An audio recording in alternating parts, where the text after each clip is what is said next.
बात करते हैं, तेरी स्तुति तेरी महिमा करते हैं, तुझे आदर और सम्मान देते हैं कि प्यारे प्रभु जी तूने सुंदर अवसर को हम सबों के जीवन में प्रदान किया। फिर से एक बार पिता हम एक दूसरे से रूबरू हो पा रहे हैं, हम इसके लिए धन्यवाद करते हैं। और इस समय हे पवित्र आत्मा आपका स्वागत करते हैं अपने पवित्र उपस्थिति को हम सबों के मध्य में उंडेल। प्यारे प्रभु जी हम सबों को सामर्थ्य दें अपने वचन के सुनने सुनाने के द्वारा हम सब प्यारे प्रभु जी पिता तेरे आत्मा के अभिषेक से ओत प्रोत हो जाने पाए। इस समय प्यारे प्रभु जी स्वर खुल जाने पाए, एक एक को स्पर्श कीजिएगा प्यारे प्रभु। मेरे खुदावन आपका आज का मन्ना हम सबों के आत्मा को तृप्त करे यीशु के नाम से, आमीन।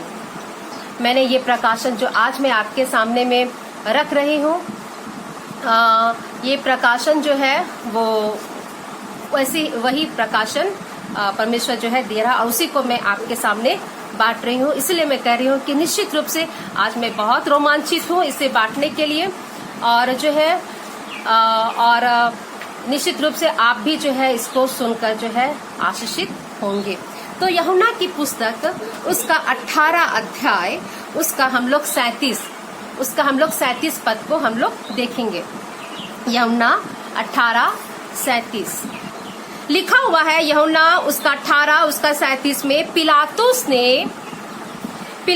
ने उससे कहा, तो क्या तू राजा है? आगे लिखा, यीशु ने उत्तर दिया कि तू कहता है क्योंकि मैं राजा हूँ। मैंने इसलिए जन्म लिया और इसलिए जगत में आया हूँ कि सत्य पर गवाही दूं। जो कोई सत्य का है वह मेरा शब्द सुनता है। जिन्होंने जो है मुझे ईस्टर के समय जो है प्रचार करते हुए सुना, ये बिल्कुल उसी से लिंकअप आप इसको समझिए, उसका नेक्स्ट एपिसोड है ना, उसका नेक्स्ट भाग है। और इसी वही वाले मैसेज को मैं आगे बढ़ा रही हूँ, हालांकि थोड़े गैपिंग हो गए हैं, लेकिन जो है उसी मैसेज के ये अगला भाग है। तो क्या लिखा है कि यीशु ने उत्तर दिया किसे? पिलातुस को, कि तू कहता है क्योंकि मैं राजा हूँ। मैंने इसलिए जन्म लिया, ये मेरा प्रचार का विषय, मैंने इसलिए जन्म लिया, यीशु ने उत्तर दिया, और इसलिए जगत में आया कि मैं सत्य पर गवाही दूं। क्या पर गवाही दूं? सत्य पर गवाही दूं, पहला। और दूसरा लिखा है कि जो कोई सत्य का है, अर्थात वे लोग जिन लोगों ने यीशु को उद्धारकर्ता के रूप में ग्रहण कर चुके हैं, जो लोग ये मानते हैं कि यीशु उनका उद्धार करता है, उनके पापों के क्षमाई के लिए आया, क्रूस उठाया, बलिदान हुआ और तीसरे दिन मृतकों में से जी उठा, जो लोग भी इन बातों को मानते हैं, लिखा है कि जो कोई सत्य का है, अर्थात वे सभी लोग जो है वो सत्य के हैं, अर्थात यीशु के हैं, अर्थात परमेश्वर के संतान है। और लिखा है वह मेरा शब्द सुनता है। कितनी अच्छी बात है, वह मेरा शब्द सुनता है। जिस प्रकार से भेड़ अपने चरवाहे की शब्द को सुनता है, लिखा है परमेश्वर का वचन कि मेरी भेड़ें मेरे शब्द को सिर्फ सुनती ही नहीं परंतु पहचानती भी है। हाँ मेरे प्रियो, हम लोग सत्य की गवाही के लिए बुलाए गए हैं, और जो सत्य की गवाही देता है वो सत्य का है, अर्थात यीशु का है। ये मेरा प्रचार का विषय आज का है। और उसके बाद लिखा है कि वह मेरा शब्द सुनता है।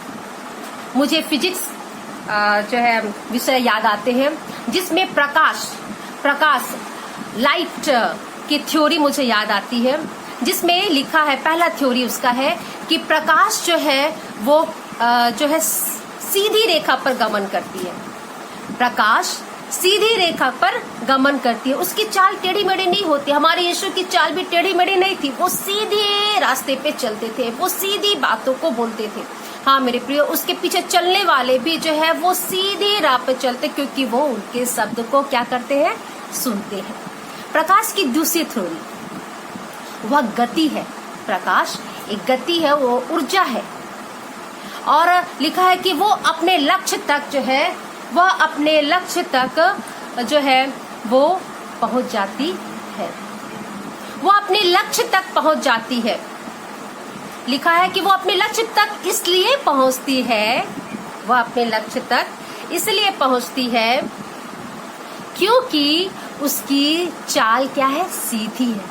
प्रकाश इतनी जल्द, प्रकाश में गति इतनी तीव्र इसलिए होती है, प्रकाश में गति इसलिए इतनी तेज इसलिए होती है और वह अपने लक्ष्य तक इसलिए पहुंच जाती है क्योंकि उसकी चाल सीधी होती है।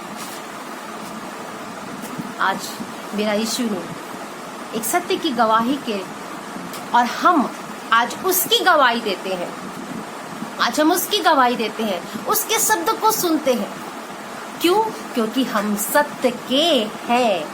यस, हम सत्य के हैं। हम सत्य की गवाही देते हैं और हम उनके शब्द को सुनते ही नहीं परंतु पहचानते भी हैं। आप पिछले मैसेज में मेरा देख रहे थे। अब हम लोग लिंक करेंगे। जैसे मेरे प्रचार का आप जब जो मेरे विषय जो मैंने डाला था, तो उस विषय को आज हम लोग थोड़े से अध्ययन करेंगे।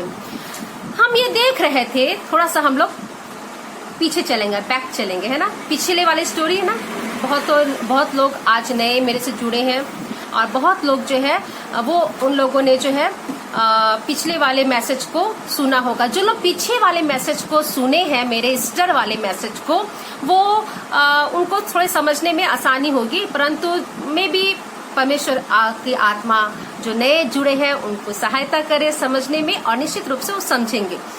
तो हम ये देख रहे थे। अब चलिए थोड़ा फीडबैक चलेंगे, है ना। थोड़ा पीछे के एपिसोड को हम लोग आज के एपिसोड में हम लोग अटैच करने की कोशिश करेंगे। क्या हम ये देख रहे थे कि यीशु के शव को जो है कब्र में रखा गया और वहां पे एक बहुत बड़ा षड्यंत्र चला।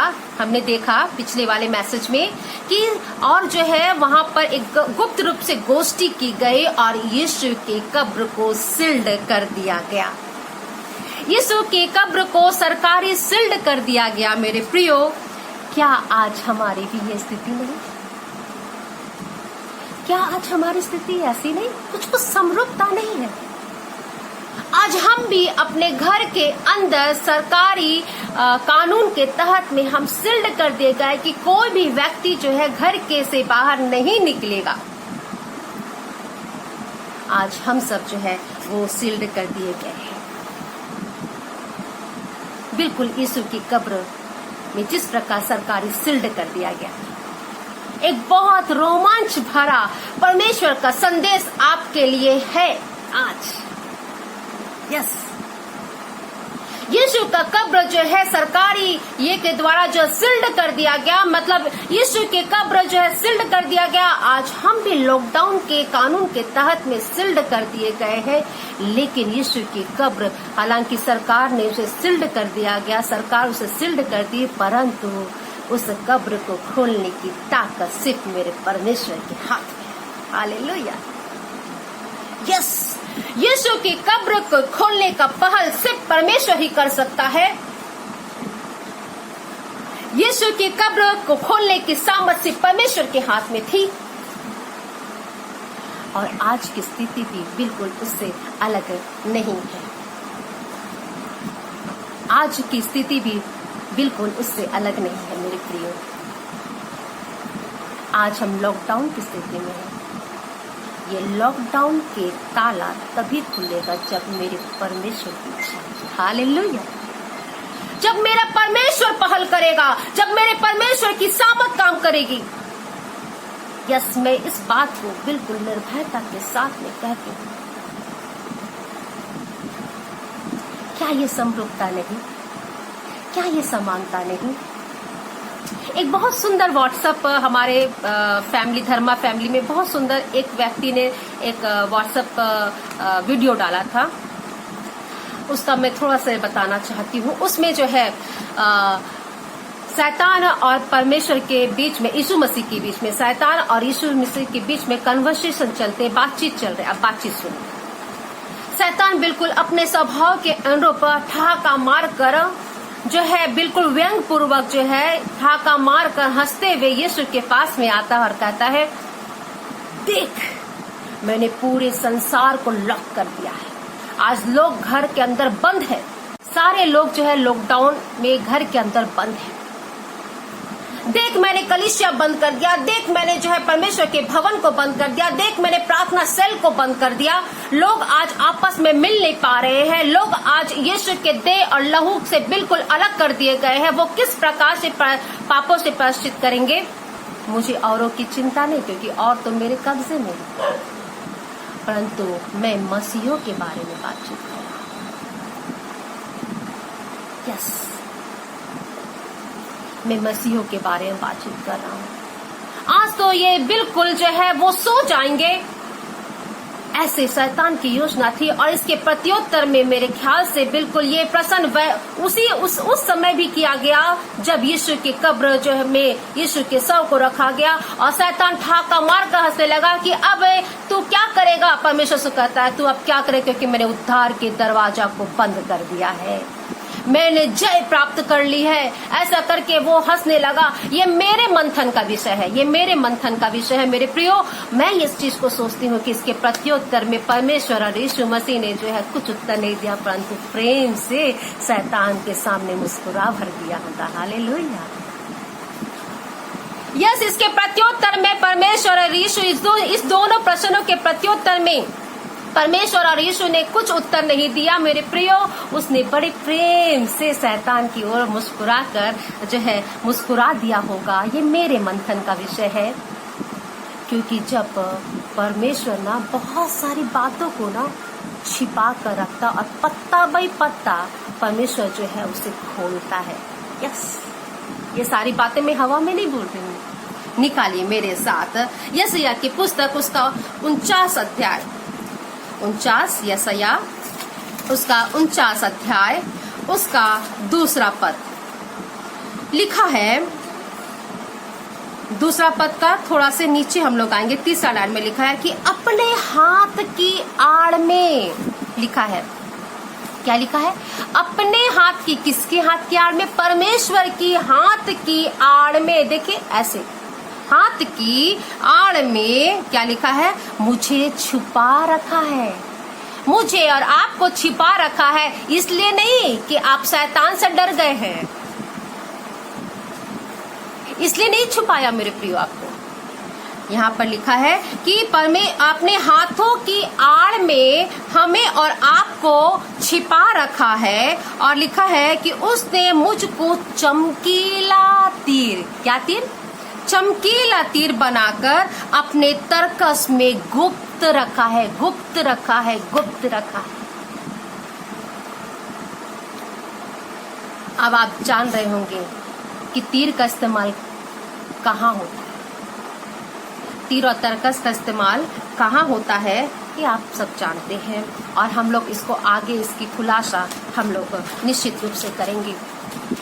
हम लोग फिर से आते हैं, फिर से उस कड़ी को हम लोग जोड़ते हैं। यीशु के शव को जब कब्र के अंदर सील्ड कर दिया गया मेरे प्रियो, तब यीशु का देह एक परिवर्तन लेने की तैयारी कर रहा था। यस, मैं फिर से उस बात को कहना चाहूंगी, जब यीशु के देह को सील्ड कब्र के अंदर, जब यीशु का देह पड़ा हुआ था, तो एक वो बड़े परिवर्तन की यीशु का देह तैयारी कर रहा था।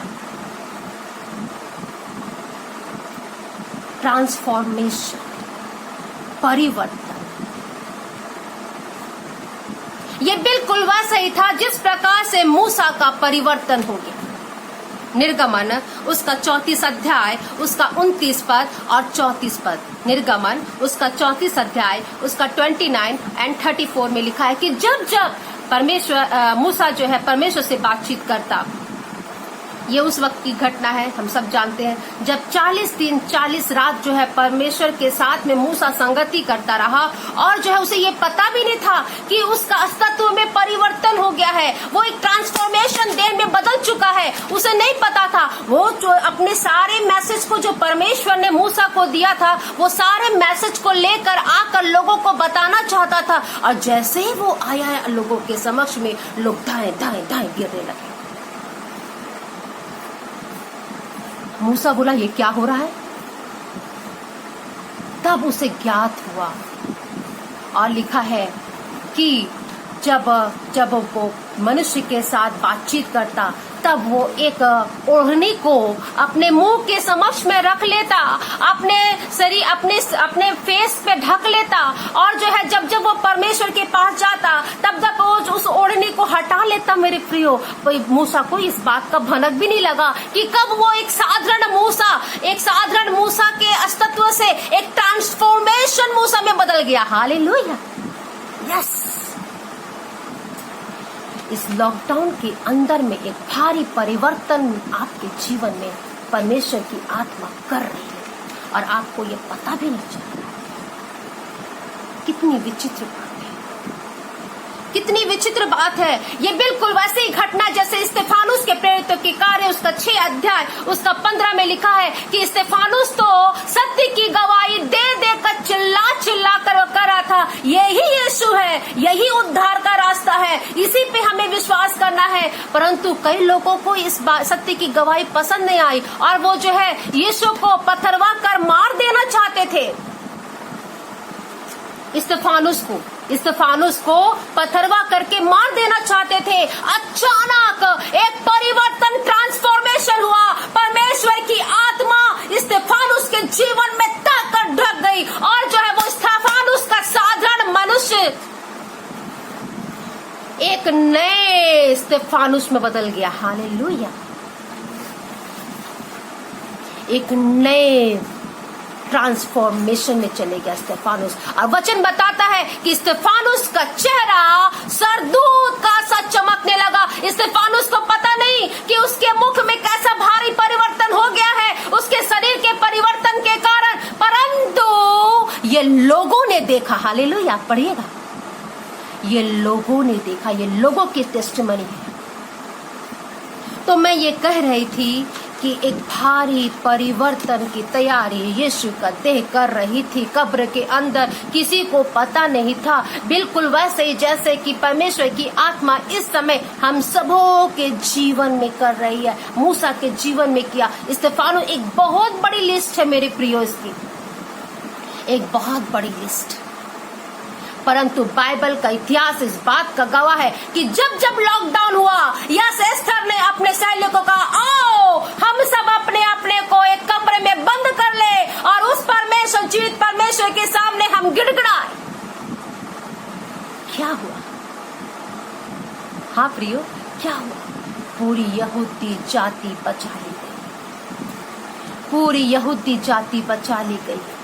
प्रेरित तो बड़े भय से कि अब क्या होगा हमारा, प्रेरित भय से कि अब क्या होगा हमारा अगुआ तो हमारे बीच से चला गया। वो भयभीत होकर कांपते हुए अपने आप को लॉकडाउन कर लिए कमरे के अंदर और रो रो कर आंसू बहा कर प्रार्थना कर रहे थे। बिल्कुल ठीक उसी वक्त ये परमेश्वर की आत्मा उनके जीवन में काम करी और जिस भय में वो भयभीत थे ना, बिल्कुल इसके विपरीत वो निर्भय होकर जो है उस जो है कमरे से बाहर निकले और टेस्टिफाई किया कि यीशु ही उद्धार करता है।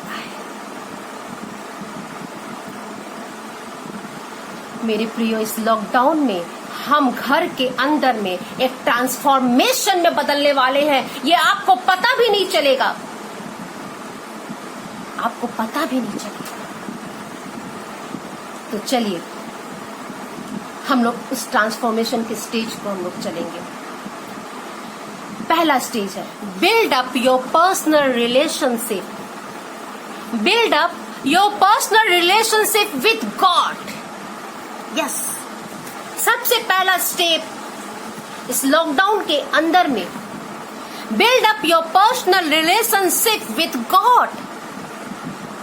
हम यीशु के, चूंकि हम यीशु के पीछे चलने वाले हैं, क्योंकि हम सत्य के हैं, क्योंकि हम उसके शब्द को सुनते हैं, इसीलिए हमारा आचरण, हमारा व्यवहार यीशु के अनुसार रहने की कोशिश हमें करना है। और यहाँ पे लिखा है लूका उसका 6 अध्याय उसका 12 पद में, लूका उसका 6 उसका 12 में हम देखते हैं कि जब यीशु जो है अपने आप में इस बात को महसूस करता था कि मुझे परमेश्वर की संगति में आना है, तो वो एकांत में चले जाते थे और घंटों परमेश्वर की उपस्थिति में वो रहते थे, घंटों वो परमेश्वर की उपस्थिति में रहते थे। प्रकाशित वाक्य उसका 10वां अध्याय उसका 8 से लेके 10 तक। प्रकाशित वाक्य उसका 10वां अध्याय उसका 8 से लेके 10 में यहाँ पर यूहन्ना को एक दर्शन के माध्यम से जो है परमेश्वर जो है ये आदेश दे रहे हैं कि उस दूत के हाथ से तू उस छोटी सी पुस्तक को ले ले। यस, ये तू दूत के हाथ से उस छोटी सी पुस्तक को तू ले ले। और उसके बाद में क्या करने का आदेश दिया यूहन्ना को कि तू उसे लेकर क्या कर ले, खा ले। जब यूहन्ना उसे लेकर खाया तो देखिए बड़ी अजीब बात है, बहुत अजीब बात है। परमेश्वर अनुग्रह दे तो मैं इसके प्रकाशन कभी आपके समक्ष में जरूर करूंगी। तो यहाँ पर लिखा है कि जब परमेश्वर ने, जब यूहन्ना ने उस जो है छोटी सी पुस्तक को जब वो खाया तो उसके जीभ में, उसके मुंह में वो मीठी लगी। टेस्ट हम जीभ से करते ना, तो मुंह में उसे मीठी लगी। अब देखिएगा, और आगे लिखा है कि जैसे ही ये उसके पेट के अंदर में गई, जैसे ही वे उसके पेट के अंदर में गई, यूहन्ना को ये कड़वी लगने लगी। यूहन्ना को ये कड़वी लगने लगी। बड़ी अद्भुत बात है ना। मुंह में उसको मीठा लग रहा है, हम स्वाद जीभ से करते हैं, मुंह में मीठा लगा, परंतु पेट अब यूहन्ना को एहसास दिला रहा है कि जो वस्तु तूने खाई है वो कड़वी है। यस, क्या ही अद्भुत बात, क्या ही अद्भुत बात। यूहन्ना ने जिसे खाया, यूहन्ना ने जिसे खाया, प्रकाशित वाक्य उसका 10 उसका 8 से लेके 10 में, यूहन्ना ने जिसे खाया, बहुत विचित्र बात, रोमांच से भरा हुआ। यस, यूहन्ना ने जिसे खाया मुंह में तो उसे मीठी लगी, परंतु पेट उसे एहसास दिला रहा बाद में कि जिसे तू खाया वो कड़वी है। यस, क्या ही विचित्र बात, क्या ही विचित्र बात। मेरी परमेश्वर की सोच और हमारे परमेश्वर की सोच और हमारी गति और परमेश्वर की गति में यही तो अंतर है, और यही बात सिद्ध करती कि मेरा परमेश्वर महान है। यस, जीभ ने तो बताया वो मीठी है और पेट बता रहा है कि वो कड़वी है। ये बहुत विचित्र बात हो गई। परमेश्वर मुझे अनुग्रह दे, आप प्रार्थना करेगा तो मैं कभी इसका प्रकाशन आपके बीच में जरूर दूंगी। ये कैसे संभव हो क्या पाया, परंतु ये मेरा विचार, मेरा प्रचार का विषय अभी नहीं है, इसलिए मैं इसे छोड़ दे रही हूँ। Yes, build up your personal relationship with God. सबसे पहला स्टेज है कि आप बिल्डअप करिए अपने व्यक्तिगत और परमेश्वर के संबंध को। दूसरा, build up your personal relationship with your family members.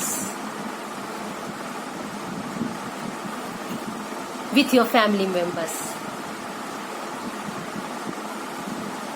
मैं ये अपने परिवार के बारे में बताना चाहती हूँ।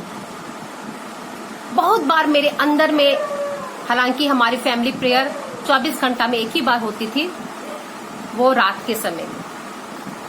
बहुत मन मेरे अंदर में था कि प्रभु हम लोग सुबह भी अर्ली, क्योंकि मेरे मायके में ऐसा होता था, हम लोग सुबह अर्ली फैमिली मेंबर सब मिल के जो है सुबह भी हम लोग करते थे, रात में भी करते। मेरी भी इच्छा थी, परंतु हम लोग इतने व्यस्त थे कि इन सभी बातों का हम लोग को सुबह में के समय में वक्त नहीं मिल पाता था।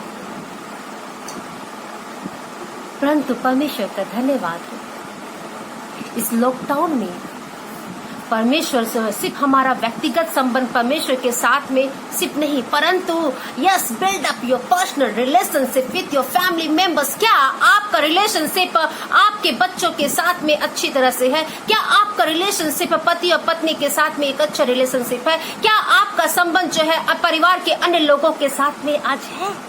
यस, बिल्ड अप मजबूत कीजिए। इसे मजबूत करने के लिए कह रहा परमेश्वर का धन्यवाद हो। इस लॉकडाउन में जो मेरी इतने सालों से जो तड़प थी ना, इसको परमेश्वर ने जो है निश्चित रूप से पूरा किया है। और जो है हमारे परिवार में एक जो है एक नया टाइम जो है फैमिलियों के साथ में जो है हम बिता पा रहे हैं। और सबसे विशेष बात है कि इन दिनों जो है जो हम लोग कर नहीं पाते थे व्यस्तता के कारण, अपना नौकरी करना, बच्चे अपनी स्टडी में है, फिर ट्यूशन में है, फिर घर का काम है, इस व्यस्त जीवन में हम समय निकाल नहीं पाते थे चाह कर भी। परंतु परमेश्वर का धन्यवाद हो कि आज परमेश्वर जो है एक बिल्डअप परमेश्वर जो है कर रहा है आपस में एक दूसरे के साथ में। Yes, build up your personal relationship. अपने परिवार के लोगों के साथ में संबंध को आप मजबूत करिए। आज सिर्फ हमारे घर में फैमिली प्रेयर ही नहीं, नया जो फैमिली जो है प्रेयर का जो समय स्थापित हुआ, सिर्फ वही नहीं, परंतु आज हम अपने अनुभव को बता रहे हैं। आज हम अपनी गवाहियों को जो अपने बच्चों को बता रहे हैं। यस, परमेश्वर का वचन कहता है कि तू अपने बच्चों को उठते बैठते चलते फिरते जो है उसे मेरी आज्ञाओं को और मेरी बातों को मानना सिखाओ। ये बहुत अच्छा समय है, बहुत अच्छा समय है कि हम आपस के संबंधों को जो है दृढ़ करें। बिल्कुल वैसा ही जैसे उत्पत्ति उसका 6 अध्याय 6 में यहाँ पर नूह ने नाव बनाते बनाते परमेश्वर की आज्ञाओं का प्रचार किया। मन फिराओ, पश्चाताप करो, परमेश्वर के सामने लौट आओ। सभी ने जो है उसका तिरस्कार किया, उस वचन का तिरस्कार किया और अपने पापों में ही लिप्त रहे। वो नूह के साथ नहीं जाना चाहते थे। मेरे प्रिय, आज एक बात का मैं खुलासा करना चाहती हूँ। इतने बड़े नाव को परमेश्वर सिर्फ नूह के परिवार के लिए और जंगली जानवरों के लिए नहीं बनाया था, परंतु नूह के साथ असंख्य लोगों को परमेश्वर उस नाव के अंदर में डालना चाहता था, परंतु किसी ने भी उनके इनविटेशन को स्वीकार नहीं किया, अर्थात परमेश्वर के जो है इनविटेशन को स्वीकार नहीं किया। और सिर्फ नूह और नूह का परिवार ही उस नाव के अंदर में। कितनी बड़ी त्रासदी वाली बात है, कितनी मन को कचोटने वाली बात है मेरे प्रियो। आज जो है हम परमेश्वर का तिरस्कार कर देते हैं, परमेश्वर की आवाज को, क्योंकि वचन बताता है कि हम सत्य की गवाही के लिए बुलाए गए हैं और हम सत्य के हैं, और जो है जो सत्य का है वो उसकी शब्द को सुनता है। परंतु हमने कहीं ना कहीं अपने कान में मैले आ जाने के कारण परमेश्वर की आवाज को हम सुनना धीमा कर दिए हैं या बिल्कुल सुनना छोड़ दिए हैं। बिल्कुल वैसे जैसे नूह के साथ में रहने वाले लोगों ने किया। मेरे प्रियो, परमेश्वर तो उन सबों को बचाना चाहता था, इसीलिए इतना बड़ा नाव जो है परमेश्वर ने बनाने की आज्ञा दी। लेकिन क्या ही गंभीर विषय और रोने का विषय है कि नूह के साथ में सिर्फ नूह और उसका परिवार ही अंदर घुस पाया। हालेलुया। और परमेश्वर ने उसके दरवाजे को लॉकडाउन कर दिया। हालेलुया। लोग जब परमेश्वर का प्रकोप उन पर आया, बचाओ बचाओ चिल्लाने लगे, परंतु नूह अंदर से ये मेरे मंथन का विषय है। मैं बहुत सारी घटना में खुद घुस जाती हूँ, ये मेरे मंथन का विषय है। नूह ने जरूर खिड़की से देखकर अपनी आत्मा में रोया होगा, आय प्रभु क्या करूं।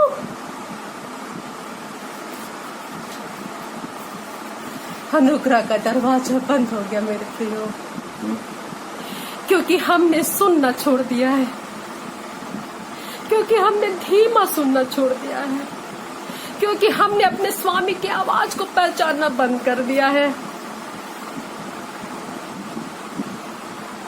क्योंकि हमने अपने स्वामी की आवाज को पहचानना बंद कर दिया। आइए थोड़ा देर मंथन करिए,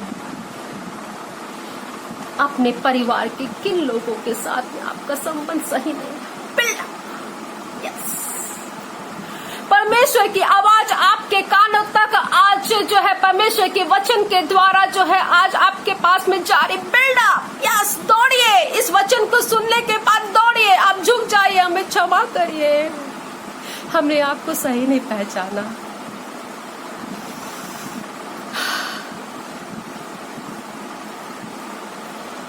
आप खुद नहीं कर सकते, आप कमरे में बंद हो या परमेश्वर से सामत मांगे। यस, आज अपने पैर को दौड़ाइए, निश्चित रूप से आप और मैं जो है अपने रिलेशनशिप परमेश्वर के साथ में बिल्डअप जरूर कर रहे हैं, लेकिन आज परमेश्वर का हम सबों से ये एक निर्देश है कि build up your personal relationship with your family members. अपने माँ के साथ में, आपके पिता के साथ में, आपके सास के साथ में, आपके बहू के साथ में, आपके बच्चे के साथ में, अपने जवान बेटों के साथ में, आपके चाचा चाची भर जहां भी है।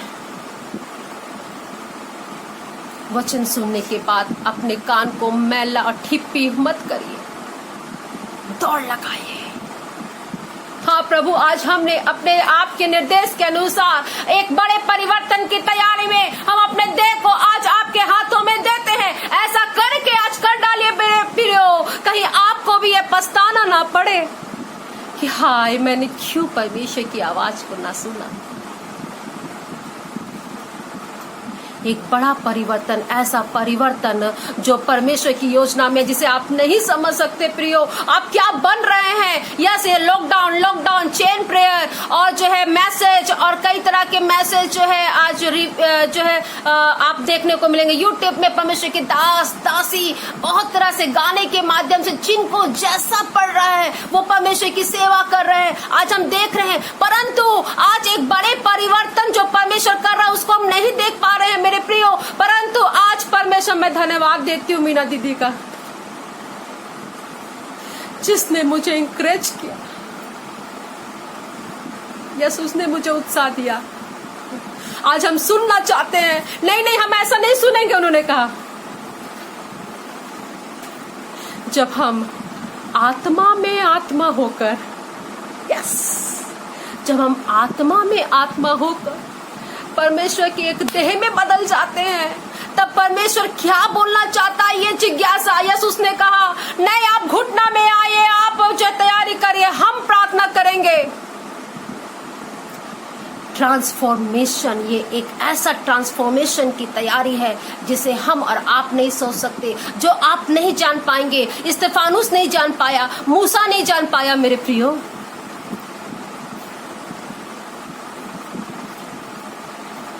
Thank you, Jesus.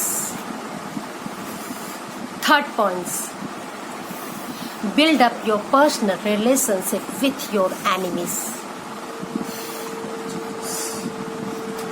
यीशु ने कहा मैं इन्हें क्षमा करता हूं। ये बहुत मुश्किल काम है, ये बहुत मुश्किल काम है। अपने एनिमी को, अपने शत्रुओं को क्षमा करना, यस मेरे और आपके बस की बात नहीं, यीशु कोई भी बस की बात है। मेरे ख्याल से उन्हें बहुत संघर्ष करना पड़ा होगा। ओ प्रभु, जिसने उन्हें मारा, जिन्हें उन्हें कूटा, जो उन्होंने गाली दिया, जिन्होंने उन पर थूका, जिन्होंने उनको मारा, कपड़े उतार लिए और ढकेल दिया, उस यीशु के लिए बहुत मुश्किल था कि उन लोगों को क्षमा करना। परंतु यीशु ने कहा मैं इन्हें क्षमा करता हूँ। फॉरगिवनेस बहुत मुश्किल है और हम कर नहीं पाते हैं। ट्रांसफॉर्मेशन का तीसरा स्टेज, आइए कैसे करें इसे। निश्चित रूप से हम सब जानते हैं प्रार्थना करें, परंतु एक भेद आपको मैं बताती हूँ। भजन संहिता उसका 23 उसका 5 पद, भजन संहिता उसका 23 उसका 5 पद क्या लिखा है? लिखा है भजन संहिता, सब हम लोग जानते हैं इसको। भजन संहिता 23 उसका 5वां पद में लिखा है कि तू मेरे सताने वालों के सामने मेरे लिए क्या करता है? मेज बिछाता है। ये वाक्य पढ़ने में बहुत मजा आता है ना, मुझे भी मजा आता है। परमेश्वर मेरे लिए युद्ध लड़ा, मेरे सताने वालों के विरुद्ध में मेरे लिए युद्ध लड़ा, मेरे साथ में युद्ध लड़ा और जय तो, इस तरह से हम कई वचन को याद करते हैं। जय तो हमारा है, किसी को रथों का, किसी को घोड़ों का, परंतु हमारा परमेश्वर जो है वो हमें जय देगा। मुझे भी बहुत मजा आता है। परंतु एक भेद की बात में बता रही, यस फॉरगिवनेस कैसे आता है। लिखा कि तू मेरे सताने वाले के सामने मेरे लिए मेज बिछाता है। यस आगे पढ़िए। तूने मेरे सिर पर तेल मला है। Yes hallelujah. तूने मेरे सिर पर तेल मला है। यस, ये तेल का अभिषेक, ये मसा आपको परमेश्वर देगा। लिखा है कि तूने मेरे सिर पर तेल मला है। ये तेल जब हमारे सिर पर परमेश्वर डालता है ना, जब अभिषेक करता है ना, तब जो है लिखा है कि मेरा कटोरा उमड़ रहा है। यस, जब आपका कटोरा उमड़ने लगता है, ये परमेश्वर की आत्मा के द्वारा आपके जीवन से प्रेम और जो है आपके जीवन से तरस की आत्मा निकलने लगती है, तब आप फॉरगिव कर पाते हो, क्षमा कर पाते हो दूसरे। इस तेल का अभिषेक का होना हम सबों के जीवन के लिए बहुत आवश्यक है मेरे प्रियो। इस तेल के अभिषेक के लिए हमें प्रार्थना करना है। यदि हम ट्रांसफॉर्मेशन में जाना चाहते हैं तो, और निश्चित रूप से हम और आप जितने जन मेरे से जुड़कर जो है इस समय परमेश्वर के वचन को सुन रहे, इवन कि मैं स्वयं भी जो है, आप यदि आगे चलेंगे तो आप आश्चर्य पड़ जाएंगे, हाय क्या परमेश्वर इस तैयारी में है।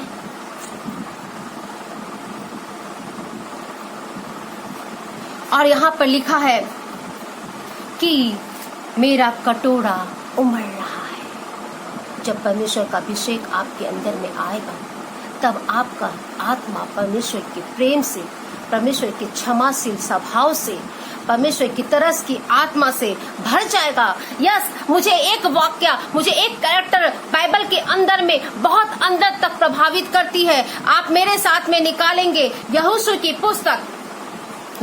पुस्तक उसका दूसरा अध्याय, यहोशू उसका दूसरा अध्याय। और वहां पर जो है राहाब वेश्या के बारे में जो है बताया गया है। मैंने एक दो जगह इसका बहुत डीपली से प्रचार किया है, परंतु जो है मैं कुछ जो है आप फिर बाद में इसको अपने अध्ययन में इसको पढ़ लीजिएगा। यहोशू उसका 2 अध्याय में यहाँ पर राहाब वेश्या के बारे में, जब यरीहो के भेद लेने के लिए जो है यहोशू अपने 2 भेदियों को भेजता है, तब जो है राहाब वेश्या का घर जो है हम लोग देखेंगे यहोशू उसका 2 15 पद में हम लोग देखेंगे कि उसका घर शहरपनाह में था, यरीहो के शहरपनाह में था, अकेला, दूर, शहरों से दूर, ताकि जो है ना सारे काले चीज जो है वो लोगों से ढके रहे। ऐसे जगह पर जो कोई जाना पसंद नहीं करता, अच्छे लोग जाना पसंद नहीं करते। यस मेरे प्रियो, ऐसे जीवन वो जी रही थी। मेरे प्रियो, उसके लोगों ने उसे जो है दूर कर दिया, उनके परिवार ने उसे दूर कर दिया, उनके माताओं ने उसे दूर कर दिया, उनके भाई बहनों ने उन्हें दूर कर दिया कि जा तू चले जा मेरे नजरों के दूर से, क्योंकि तू पापनी है, हम तुमसे नहीं रह सकते हैं। समाज उनके बहिष्कृत कर दिया मेरे प्रियो। और कितनी अद्भुत योजना परमेश्वर ने राहाब के जीवन के लिए किया, और हम इस घटना को सब जानते हैं, मुझे इसकी व्याख्या करने की आवश्यकता नहीं, परंतु 1-2 पॉइंट को हम लोग जो है देखेंगे। यहोशू उसका 2 उसका जो है हम लोग 13 और 18 पद हम लोग देखेंगे, तो वहां पर 13 और 18 पद में वहां पर लिखा है कि वो जो बोलती है कि मेरे छुटकारा का क्या साइन होगा, उन भेदियों से कहती है। तो बोला कि तू अपने खिड़की में लाल रंग के सूत को क्या कर देना, बांध देना।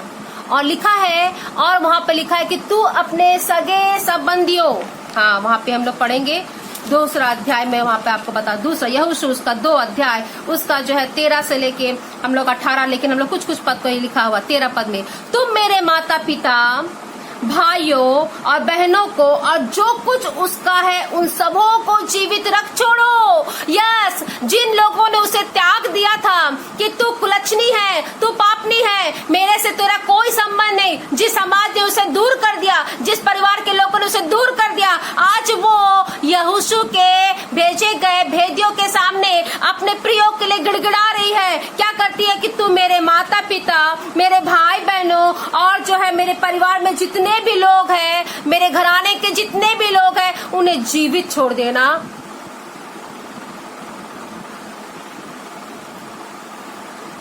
क्या ये अद्भुत बात। यस, क्योंकि हम जीव सत्य की गवाही के लिए बुलाए गए मेरे प्रिय। हम सत्य के हैं और जो सत्य के हैं वो उनके शब्द को सुनते हैं और उनका जिनके अंदर में ये हृदय रूपी जो है वो झरना फूट निकलता है ना मेरे प्रियो, तो उनके जीवन में जो है परमेश्वर की दया की भावना जो है वो भर जाती है और वो जो है इस चीज को भूल जाते हैं कि मेरे शत्रु कौन है। वो भूल जाते हैं किसने मेरे लिए कड़वे शब्द निकाले, वो भूल जाते हैं किसने मेरे लिए षड्यंत्र किए, किसने जो है ये क्या किया। वो इन सभी बातों को भूल जाते हैं उनके हृदय में, क्योंकि वो तेल के कारण, परमेश्वर के उस अभिषेक के कारण वो दया से भर जाते हैं, क्षमा से भर जाते हैं, तरस से भर जाते हैं और जो है वो गिड़गिड़ाने लगते हैं, प्रभु सिर्फ मैं ही नहीं बचना चाहता परंतु उन लोगों ने भी जैसे मेरे साथ में रहते हैं, मेरे साथ में चलते हैं, हमने उनसे जन्म लिया है, हमने उनके साथ में खेला है, हमने उनके साथ में दौड़ा है, हम एक साथ खाते थे, हम एक साथ पीते थे, हम एक साथ घूमते थे। प्रभु उनकी ओर भी दृष्टि कर। Yes, build up your personal relationship with your enemy। इस लॉकडाउन के अंदर में, घर के अंदर में एक बड़े परिवर्तन, यस, पहला कि आपका परिवर्तन जो है यीशु परमेश्वर के साथ में व्यक्तिगत रिलेशनशिप होने के कारण आ रहा है। दूसरा जो है इसके कारण जो है आपका एक बिल्डअप और अधिक और एक दूसरे स्टेज में चढ़ जा रहा है।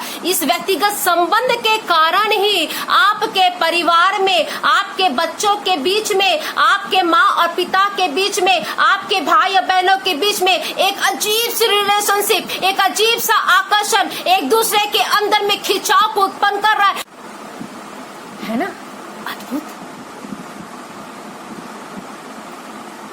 और इस बंद कमरे के अंदर परमेश्वर तीसरे स्टेज में अपने शत्रुओं को क्षमा करने का कंपैशन दे रहा है। दया और तरस की आत्मा आपके जीवन के अंदर में डाल रहा। क्षमा कर दो। क्यों क्षमा कर दो? क्योंकि आप सत्य के हैं और सत्य के होने के कारण आप उनकी आवाज को सुन रहे हैं। ओ मेरा प्रभु कह रहा है क्षमा कर दे। ओ हम जब मेरा प्रभु कह रहा है और मेरे सर में जो तेल का मस्सा किया गया है ना, आज उसके कारण हम बोलते प्रभु क्षमा कर, हम सब कुछ भूल गए। हालेलुया। यस, जिसके अंदर में भी इस समय ट्रांसफॉर्मेशन की तैयारी चल रही है, उनके हृदय में परमेश्वर की आत्मा ये कंपैशन को, ये दया को, ये तरस को इस समय डाल रहा है। सिर्फ यहाँ ही नहीं, सिर्फ मेरे साथ जुड़े हुए लोगों में नहीं, परंतु पूरे विश्व के मसीह लोगों के जीवन में परिवर्तन हो रहा, ट्रांसफॉर्मेशन।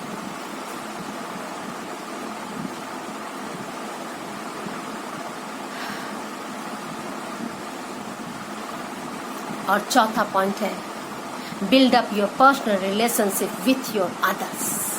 यस, और इस तीनों चीजों के कारण आपका रिलेशनशिप जो है वो दूसरे लोगों के साथ में घनिष्ठ और अधिक घनिष्ठ होता चल जाएगा, और अधिक घनिष्ठ और अधिक घनिष्ठ होता चल जाएगा। आप प्रार्थना में जब बैठेंगे तो अब आप सिर्फ अपने लिए नहीं, अपने परिवार के लोगों के लिए नहीं, अपने शत्रुओं के लिए नहीं, परंतु आप दूसरे लोगों के लिए भी प्रार्थना करने वाले बन जाएंगे। आपके अंदर में भी वही दुख होगा जो वो प्रिय वो दुख से गुजर रहा है। आपको वो पेन होगा जो वो उस वक्त उसके जीवन में है, आप उसी पेन में प्रार्थना करेंगे। यस मेरे प्रियो, क्योंकि मेरे यीशु ने गेत्सेमानी बारी में जो है प्रार्थना करते हुए लहू को बहाया है। यस, हम लोग देख रहे थे एस्टर के मैसेज में कि किस प्रकार से यीशु का लहू पसीने की नाई, बड़े बड़े पसीना जो है यीशु के लहू की नाई जो बड़े बड़े बूंदों में टपक रहा था। हमने इसे बहुत विस्तार पूर्वक जो इसकी चर्चा हमने किया था। हाँ,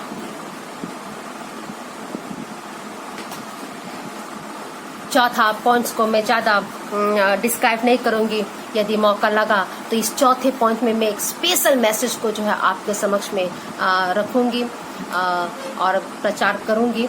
लेकिन अभी जो है हम लोग ये 4 पॉइंट्स को हम लोग पारी पारी से फिर से एक ये के लिए हम लोग देख लेंगे कि हमारा जो पहला स्टेज परमेश्वर के अपने व्यक्तिगत संबंध को दृढ़ करना है। फिर उसके बाद में जो है अपने फैमिली के लोगों के साथ में, फिर शत्रुओं के साथ में, और उसके बाद जो है हम अन्य लोगों के साथ में कैसे करेंगे। हम लोग तो घर के अंदर लॉकडाउन है, घर के अंदर ही।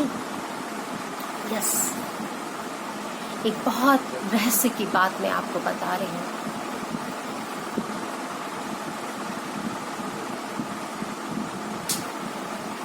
मैं प्रभु के सामने कुछ भी नहीं,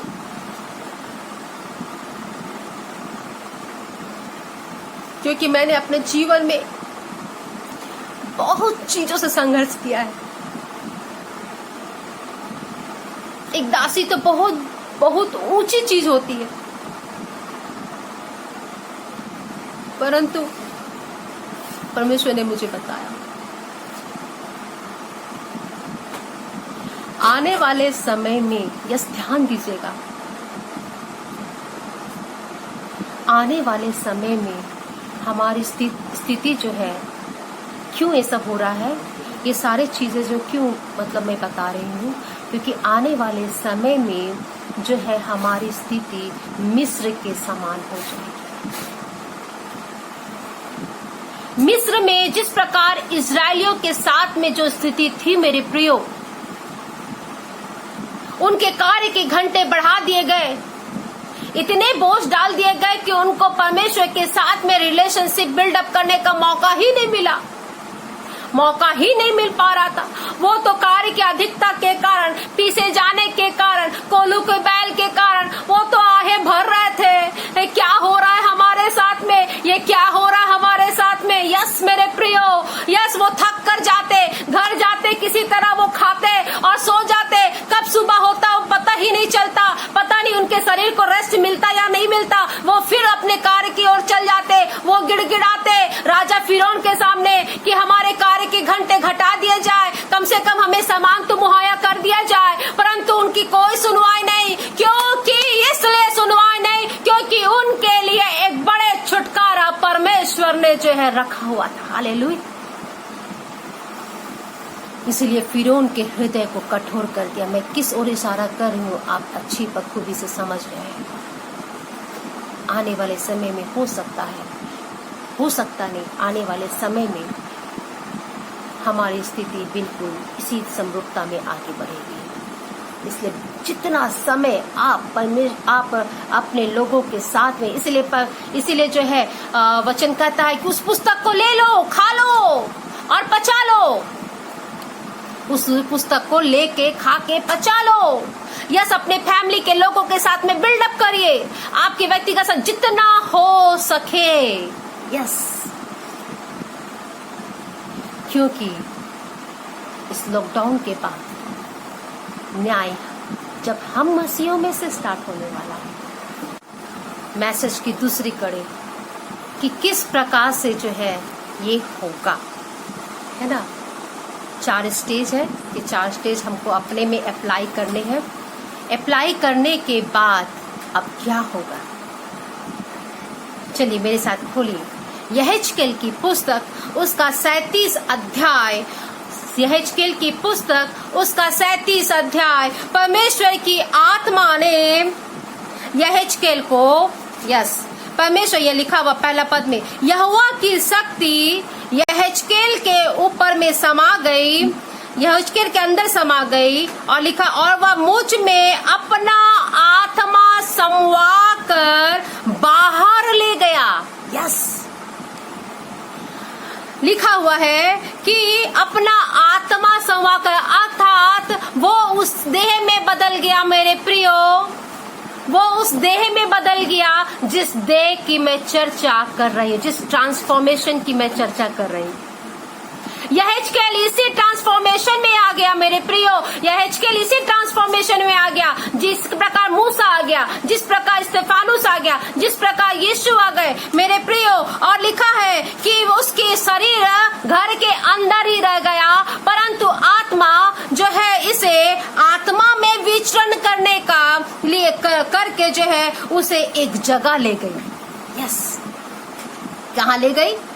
लिखा है कि संवार कर बाहर ले गया और वो अपने आप को एक ऐसी तराई में पाया। यहाँ आगे लिखा है, मुझे तराई के बीच में खड़ा कर दिया। वह तराई हड्डियों से भरी हुई थी। मेरे प्रियो, हमने कई बार इसका अध्ययन किया होगा, में भी आपके पास में कई इसके जो है खुलासे आपके पास में होंगे, परंतु आज हम एक नए प्रकाशन में चलेंगे। वो है कि वो यहेजकेल जो है वो तराई वाली हड्डियों में आकर खड़ा हो गया और जहां भी उसकी नजर गई वो तराई जो है हड्डियों से पटी हुई थी। और लिखा है आगे, आगे देखिएगा, तब उसने मुझे उनके चारों ओर घुमाया, लिखा है, और लिखा और तराई की तह तक। यस, ये इसी ट्रांसफॉर्मेशन, जिस परिवर्तन की मैं बात कर रही हूँ, इसी परिवर्तन की मैं बात कर रही हूँ, जिसकी परिवर्तन में जो परमेश्वर हमें ले जाना चाहता है। यस, ये बाहर देखिए तराई के ऊपर खड़ा है, परंतु ये नजर कहाँ दिखा रहा है? तराई के तह तक।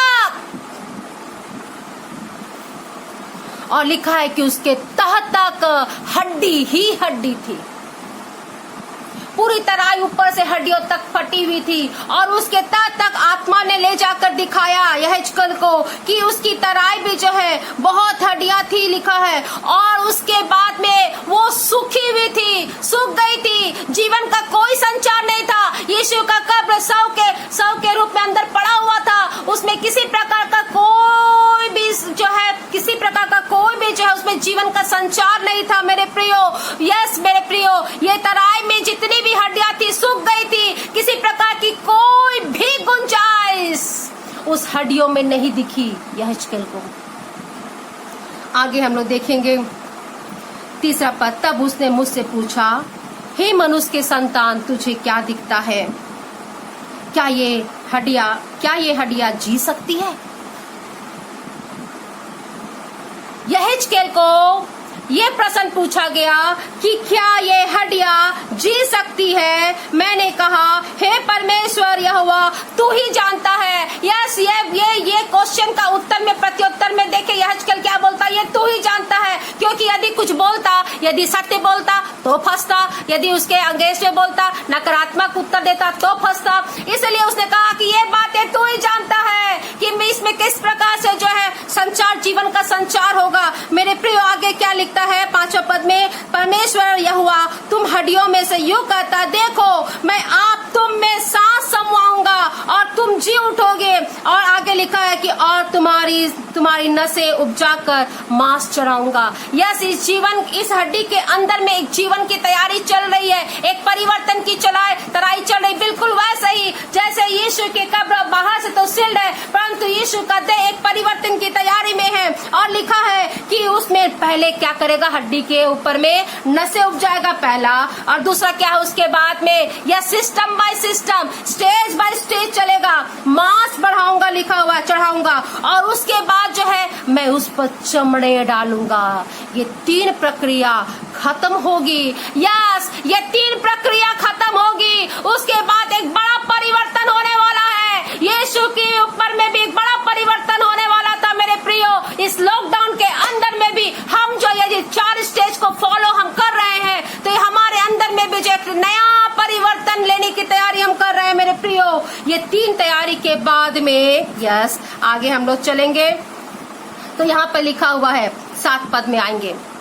7 पद में कहा, 7 पद का हम लोग जो है देखेंगे। इस आज्ञा के अनुसार मैं भविष्यवाणी करने लगा, क्योंकि परमेश्वर की आत्मा ने कहा भविष्यवाणी कर, आदेश दे इन हड्डियों को। यस, ये सिचुएशन इतनी भयानक थी, इतनी हॉरर से भरी हुई थी। मेरे प्रियो, किस प्रकार से वो वहाँ खड़ा रहा होगा ये मैं सोचती हूँ, परंतु जो है यहाँ पर बोला कि आज्ञा दे से, तब जो है यहेजकेल जो है आज्ञा देने को खड़ा हुआ। ओ यस, बिल्कुल वही घटना जो यीशु के कब्र के बाहर हुई, यस, तीसरे दिन हुआ। यस मेरे प्रियो, यहाँ पे क्या लिखा है, और मैंने भविष्यवाणी कर ही रहा था। यस, पॉइंट को ध्यान दीजिए कि मैं भविष्यवाणी कर रहा था। यहेजकेल भविष्यवाणी करने के लिए मुंह खोल ही रहा था। क्या हुआ, एक बड़ा भूईडोल हुआ। हालेलुया, यीशु के कब्र खुलने से भूईडोल हुआ। क्या समानता। बूढ़ोल के साथ एक बड़ा घटना होने लगा, एक बड़ा परिवर्तन होने लगा। हड्डियां सड़ सड़ सड़ सड़ सड़ सड़ सड़ खट खटा खट इस प्रकार से जुड़ने लगी। ओ कितना भयानक दृश्य रहा होगा। ओ यस, यह हेजकल ऐसा घूमता, इधर घूमता, चारों ओर घूमता। यस, कभी इधर से पैर जुड़ते, कभी इधर से सर जुड़ते। कितने भयानक दृश्य होंगे, कैसी सड़सड़ाहट रही होगी, कितना भयंकर आवाज हो रहा होगा उस सुनसान तराई में।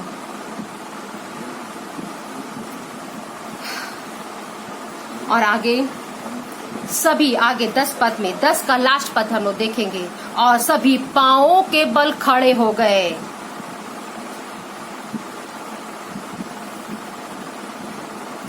और यहाँ पर सॉरी, और एक पद हम वहां पे लिखा है, तब जो है उसके आगे में, आगे हम लोग 9 का यहाँ पे आगे में, तब ऐसे जब होने लगा, 9 पद का तीसरा लाइन। अच्छा, शुरू से पढ़ते। तब उसने मुझसे कहा, हे मनुष्य के संतान, सांस से भविष्यवाणी कर और जो है सांस से भविष्यवाणी करके कह, हे सांस, परमेश्वर यहोवा यूं कहता है कि चारों दिशाओं से आकर इस घात किए हुए में समा जा कि ये जी उठे। हालेलुया।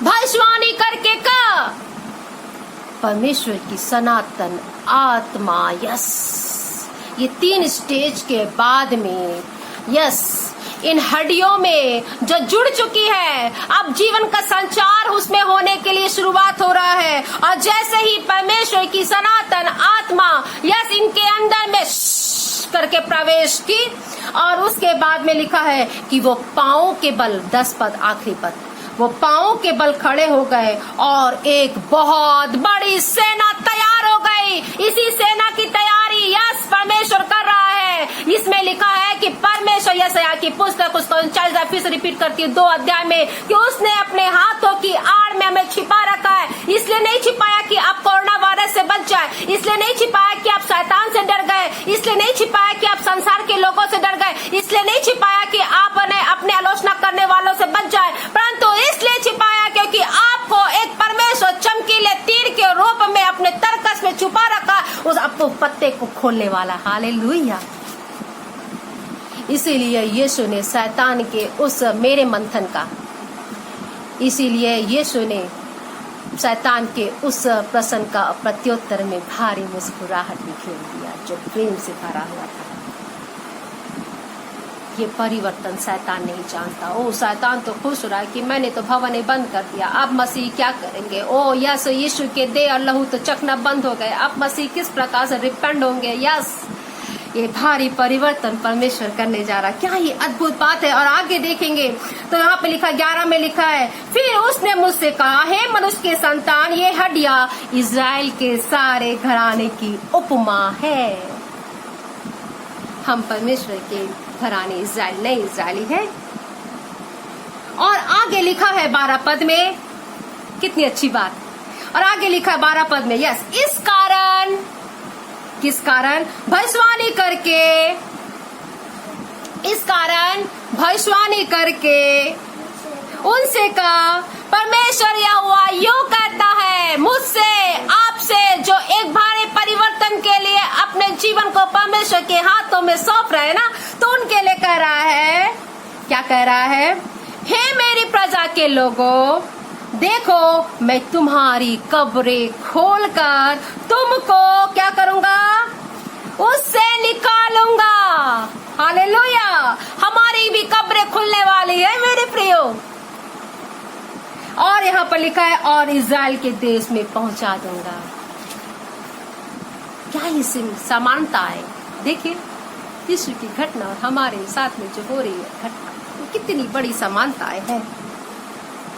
वहां भी भूडोल हुए, यहाँ भी भूडोल हुए, वहां भी एक परिवर्तन की तैयारी यीशु के देह में चल रही थी और हमारे भी अंदर में। और उसके बाद में क्या हुआ मेरे प्रियो, यीशु जी उठने के बाद में मरियम मगदलिनी को दर्शन दिए, और गलीली स्त्रियों को जो उससे प्रेम करती थी, जो उसकी सहकर्मी थी, प्रेरितों को। और हमने देखा था पिछले मैसेज में कि कितने और लोगों को, 500 से अधिक, मैंने गिन गिन के आपको वो जो है लिखवाया भी था, कितने इससे अधिक और भी कितने लोगों को जो है ये उन लोगों में यीशु के प्रेम करने वाले भी थे, यीशु की आलोचना करने वाले भी थे। सभी इस बात के गवाह हुए कि यीशु जी उठा है। यस, यीशु जी उठा है। सभी इस बात के गवाह हो गए। यस, जब ये लॉकडाउन खुलेगा ना मेरे प्रियो, जब हम एक ट्रांसफॉर्मेशन में आ जाएंगे, तब ऐसे ही मेरे अपने बोलेंगे, हाँ ये तो एक नया व्यक्तित्व में आ गया है। हमें पता ना चलेगा, जिस प्रकार मूसा को पता ना चला, जिस प्रकार स्तेफानुस को पता ना चला कि उसमें एक भारी परिवर्तन हो चुका है, या हिजकिय्याह को पता ना चला कि वो एक ट्रांसफर बॉडी में आ चुका है। यह तभी तो जो है तराई के नीचे तह तक देख पाया मेरे प्रियो। तब मेरे घराने के लोग, मेरे परिवार के लोग ये गवाही देंगे, ये तो ऐसा ना था। यस, ये तो ऐसा ना था, ये तो ऐसा नहीं। ये तैयारी जो है ना, सिर्फ जो है ऐसे लोगों के लिए नहीं जो पाप में जीवन व्यतीत करते थे, परंतु जो है हम सब के लिए है, प्रचारकों के लिए है, प्रभु के दासों के लिए है, और जितने भी मसीह लोग हैं, जितने भी ये है, सभी के लिए ये लॉकडाउन है कि हम ये 4 प्रकार की तैयारी जो है हम अपने जीवन में करें।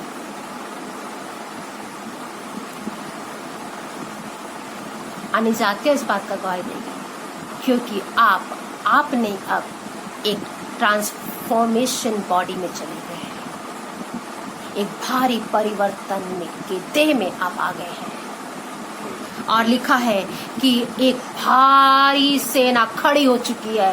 यस, आप परमेश्वर की सेना में सम्मिलित है, जिसे परमेश्वर जो है अंत के समय में तैयार कर रहा है। हम लोग निकालेंगे योवेल की पुस्तक, उसका 2 अध्याय, उसका 3 पद, 4 पद, 5वां पद, 6 पद, 7वां पद में हम लोग जो है योवेल की पुस्तक, उसका जो है हम लोग पढ़ेंगे। तो वहां पर लिखा हुआ है योवेल, उसका दूसरा अध्याय, उसका 3 पद। हाँ, उसके आगे तो आग भस्म करेगी, ये परमेश्वर की सेना का भस्म करती जाएगी, और उसके पीछे लौ जलाती जाएगी, और उसके आगे की भूमि को एदेन की बारी के समान होगी, परंतु उसके पीछे की भूमि उजाड़ मरुस्थल बन जाएगी। 4 पद में उनका रूप घोड़ों का सा होगा। यस, उनका ग्रुप जो है घोड़ों का सा होगा, और वे सवारों के घोड़ों की नाई दौड़ते हैं। और उसके बाद 5 में लिखा है कि उनके कूदने का शब्द ऐसा होता है जैसे पहाड़ों की चोटियों पर रथों के चलने का। और उसके बाद 6 पद में लिखा है कि उनके सामने जाते जाते के लोग पीड़ित होंगे। और उसके बाद 7 पद में आप स्थिर से इसको पढ़ लीजिएगा कि वे शूरवीर की नाई दौड़ेंगे और योद्धाओं की नाती सहरपना में चढ़ते जाएंगे, और वे अपने अपने मार्ग पर चलेंगे, और कोई अपनी पांति से अलग ना चलेगा। कोई अपनी पांति से अलग ना, वो अपने ट्रैक पे चलेंगे।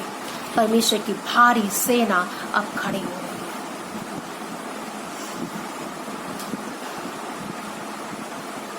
अब सवाल उठता है कि जब हम सेना है तो हमारे हाथ में हथियार तो जरूर होंगे, है ना?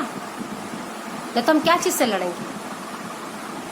यस, प्रभु की सेना के हथियार इफिसी 6 उसका 12 में तो है ही, परंतु मैं और एक चीज आपके नया खुलासा कर रही हूँ।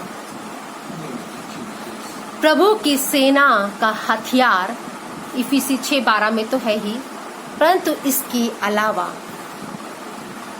इसके अलावा निर्गमन उसका 4 अध्याय, उसका 17 पद को हम लोग देखेंगे। निर्गमन उसका 4 अध्याय, उसका 17 पद में हम लोग यहाँ पे क्या देख रहे हैं? निर्गमन उसका, हाँ, निर्गमन की पुस्तक उसका 4 अध्याय, उसका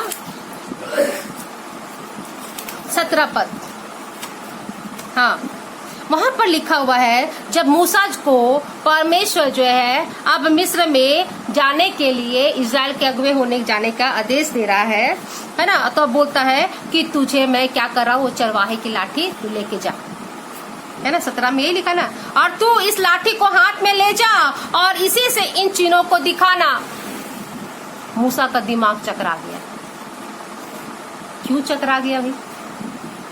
मूसा तो मिस्र में उन बातों से वो बिल्कुल अनभिज्ञ नहीं है, बिल्कुल वो सभी बातों को जानता है कि किस प्रकार से जो है फिरौन की सेना जो है संगठित है, किस प्रकार से उनके पास में सेना जो है वो एक भारी फौज में है, एक भारी संख्या में है, किस प्रकार से वो प्रशिक्षित है। अब प्रभु कहता है तू एक चरवाहे की मामूली लाठी लेके जा। अरे मैं उसके सामने रुक पाऊंगा, उसके सामने टिक पाऊंगा?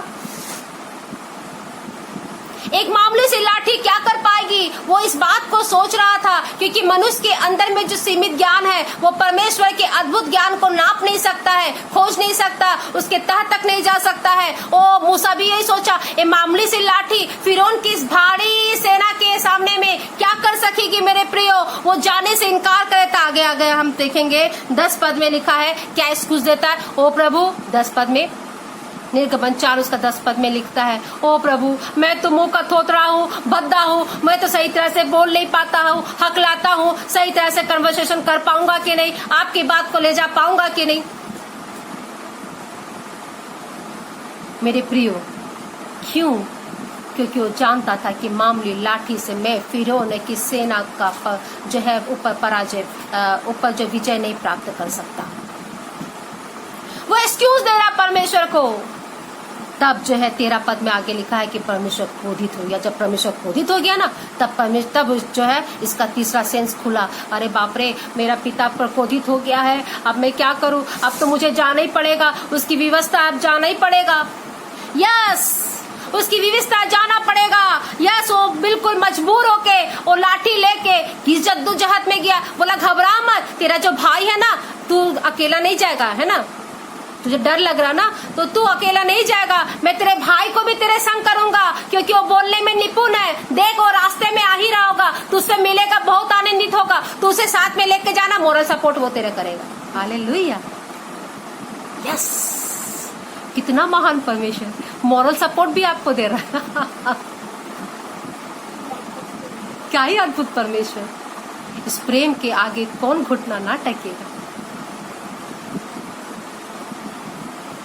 अब ये मूसा लाठी लेकर चला, मजबूरी है भाई, उसका पिता क्रोधित है, वो अपने पिता को किसी भी तरह से क्रोध में नहीं लाना चाहता। वो लेके चला, लाठी लेके चला वो फिरौन की सेना के सामने, फिरौन राजा के सामने कि देख मेरे परमेश्वर ने आज्ञा दी है। अब वो रास्ता में चलते चलते, ये मेरे मंथन का विषय है, कई बार मैं घुस जाती हूँ घटनाक्रम में, ये मेरे मंथन का विषय है। वो क्या सोच रहा होगा, हाय हाय क्या करेगा, अब तो मार पड़ने वाला है फिरौन की सेना से, और मैं मृत्यु के घाट उतार दूंगा, मेरा परिवार का क्या होगा, मेरे बच्चों का क्या होगा, मेरे संपत्ति का क्या होगा। हाँ, कई बार हमें भी ऐसा लगता है। यस, क्यों? हम क्योंकि इंसान हैं, हम इंसान हैं। परंतु क्या ही अद्भुत परमेश्वर। सच्चाई ये है कि परमेश्वर हमारे लिए कोई नया हथियार नहीं बनाता। यस, सच्चाई ये है कि परमेश्वर हमारे लिए कोई नया हथियार नहीं बनाता, लेकिन जो कुछ हमारे हाथ में है उसी को एक सामर्थी हथियार के रूप में बनाता। हालेलुया। एक बार फिर से, सच्चाई ये है कि परमेश्वर कोई नया हथियार नहीं बनाता, परंतु जो कुछ मेरे हाथ में है ना उसे ही सामर्थी हथियार बना देता है। ओ क्या ही सामर्थी परमेश्वर है। एक मामूली सी लाठी जो चरवाहे के रूप में मूसा को दी गई थी कि वो अपने भेड़ों की चरवाही करे, आज वही लाठी फिरौन के सामने में ऐसा सामर्थ का काम किया कि फिरौन को मजबूरन जो है परमेश्वर की अधीनता में आने के द्वारा और यस इजरायलियों को छोड़ना पड़ा। हालेलुया। गोलियत के हाथ में क्या था? दाऊद के हाथों में मामूली गोफन, वही एक सामर्थी हथियार बन गया। सिमसोन के हाथ में क्या था मेरे प्रियो? सिमसोन के हाथ में मरे हुए गधे का सिर था। यस, उसी को ही परमेश्वर ने हथियार बना दिया और उसी से ही उन्होंने जो है विजय प्राप्त किया। क्या ही अद्भुत परमेश्वर। आज परमेश्वर मुझसे और आपसे पूछता है कि तुम्हारे हाथ में क्या है? तुम्हारे हाथ में क्या है? यस, कम ऑन, अपने कदम को बढ़ाइए। आपके आसपास में क्या है हाथ में उठाइए। Yes, come on, keep it, ले लीजिए आप जिसमें परमेश्वर की सामर्थ को लेना चाहते हैं। यस, कम ऑन, जो भी है आपके इर्द गिर्द, आप ले लीजिए, अपने हाथों में ले लीजिए, क्योंकि आज परमेश्वर पूछता है तुम्हारे हाथ में क्या है। हालेलुया, मेरे हाथ में परमेश्वर का वचन है। हालेलुया, प्रभु मैं आपके आगे यस पिता ये परमेश्वर के वचन को यस पिता ते अपने हाथों में लेती हूँ। यस मेरे खुदावन, क्योंकि आपने पूछा तुम्हारे हाथ में क्या है, अपने हाथ में ले लीजिए। यस कमान कमान, उठिए उठिए, दौड़िए। क्या लेना है आपको? परमेश्वर की आशीष को किस में लेना है? यस कमान, छोड़िए अपने स्थान को, दौड़िए, कमरे में है लेकर आइए। यस कमान, अगर आपका ये जो है पढ़ने का बुक है लेकर आइए। कौन सब्जेक्ट आपको हार्ड लगता है लेकर आइए। आपको जो भी इस समय में है, यस कमान, छोड़िए अपने स्थान को, दौड़िए कमरों में लेकर आइए, क्योंकि परमेश्वर पूछता तुम्हारे हाथ में क्या है। यस आज प्रत्युत्तर देने का समय है। आज परमेश्वर को प्रत्युत्तर देने का समय है। परमेश्वर ने जो है शैतान के साथ प्रश्न को प्रत्युत्तर मुस्कुरा कर दिया। आज परमेश्वर की सेना के रूप में आज आपके हाथ में क्या है? परमेश्वर पूछता है उठा लीजिए। ये मायने नहीं रखता कि आपके हाथ में टूटा हुआ गिटार है, ये मायने नहीं रखता कि आपके हाथ में छोटी सी कलीसिया है, छोटा सा समूह है, कम पैसा है और नौकरी खोने की आशा है। यस कोई बात नहीं, परंतु उन बातों को अपने हाथ में ले लीजिए। यस दिखाइए परमेश्वर को। यस कमान। एक घटना तो मैं बताना चाहती हूँ। जॉन बनियन एक बहुत बड़ा 16वीं शताब्दी का एक बहुत अच्छा ईसाई प्रचारक, आप ध्यान से सुनिएगा। जॉन बनियन एक बहुत अच्छा प्रसिद्ध प्रचारक, जब वह ब्रेडफोर्ड जेल में थे, एक अपराधी की नाई जो है सजा काट रहे थे, तो अचानक एक रात में, ये बहुत अच्छे परमेश्वर के दास थे, अचानक एक रात परमेश्वर ने उसे बातचीत करना आरंभ किया। क्योंकि उसे लिखने का बहुत शौक था, अब वो हर समय लिखने की कुछ वो लिखते ही रहते थे। तब परमेश्वर ने एक रात अचानक जो है जॉन से बात किया। जॉन बनियन, उसने कहा हाँ प्रभु, यस मेरी भेड़ें मेरे शब्द को पहचानती। उसने पहचाना निश्चित रूप से मेरे पिता का आवाज है। उसने प्रत्युत्तर में कहा हाँ प्रभु। तब उसने कहा तेरे हाथ में क्या है? यस तेरे हाथ में क्या है? उस वक्त में उसके पास में कुछ नहीं था, क्योंकि वो तो जेल के अंदर था। बोला प्रभु ये सिर्फ कलम है। आहा, एक मामूली सा कलम है। यस प्रभु ने कहा यस, उसी कलम को प्रभु ने एक ऐसा आशीष दिया उसमें कि उसने एक पुस्तक लिखा, पिलग्रिमेज प्रोग्रेस नाम का, जो इतना अधिक प्रसिद्ध हुआ कि आप पूछिए नहीं। इसलिए माने नहीं रखता कि आपके पास में कितना बड़ा या कितना छोटा या कितना अच्छा गाते हैं, या परंतु आज परमेश्वर कहता है आपके हाथ में क्या है। मेरा प्रत्युत्तर परमेश्वर को दिखाए। प्रभु मेरे हाथ में आज ये है, आज मेरा हाथ में टूटा परिवार है, आज मेरे हाथ में टूटे संबंध है, आज मेरे हाथ में मेरे बच्चे नहीं है, निकल गए हैं मेरे हाथ से। यस आज आप ये कह सकते हैं मेरे हाथ से नौकरी निकलती चल जा रही है।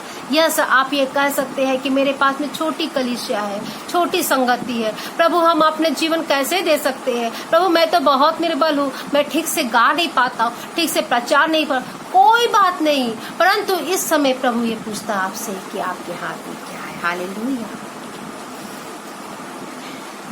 एक ऐसा ट्रांसफॉर्मेशन जिसकी हम और आप कल्पना नहीं कर सकते। जब ये लॉकडाउन परमेश्वर की आज्ञा, यस मैं बार बार करे, ये लॉकडाउन किसी व्यक्ति विशेष की आज्ञा के द्वारा नहीं, परंतु यीशु का कब्र सरकारी आदेश के द्वारा सील तो हो गया, परंतु परमेश्वर के पहल के द्वारा ही जो है वो खुल पाया। जब ये लॉकडाउन खुलेगा ना, तब आप एक ट्रांसफॉर्मेशन वाले देह में बाहर निकलेंगे और लोग जो है वो गवाही देंगे, और इस प्रकार से जो है आप एक परमेश्वर की सेना के रूप में तैयार हो जाएंगे। आइए हम छोटी सी प्रार्थना करें। मेरे अनुग्रहकारी दयालु परमेश्वर पिता, यस इस घड़ी पिता हमने बड़े विश्वास के साथ में अपने अपने हाथों में आप पिता अपने हर चीज को लेकर रखा है। जिस प्रकार जॉन बनियन के जीवन में तूने एक रात सवाल किया कि तेरे हाथ में क्या है, वैसे ही आज हमने अपनी अपने जीवन में जो जरूरत हुआ प्रभु जी, जो जरूरत महसूस हुआ उसे हम तेरे हाथों में सौंप देते हैं प्रभु। इसे एक सामर्थी हथियार के रूप में प्रयोग करना प्रभु। यस पिता हमें एक ट्रांसफॉर्मेशन में बदलने में सहायता करना।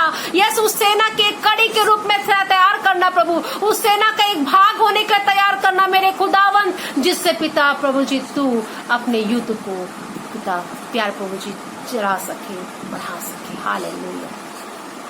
मेरे खुदावन आज की रात हमारे देख के एक ट्रांसफॉर्मेशन में जाने की तैयारी की रात हो सके। जब हम सोए तो आत्मा मेरे खुदावंत हमें कायल करे, हमारे जीवन में उथल पुथल करे।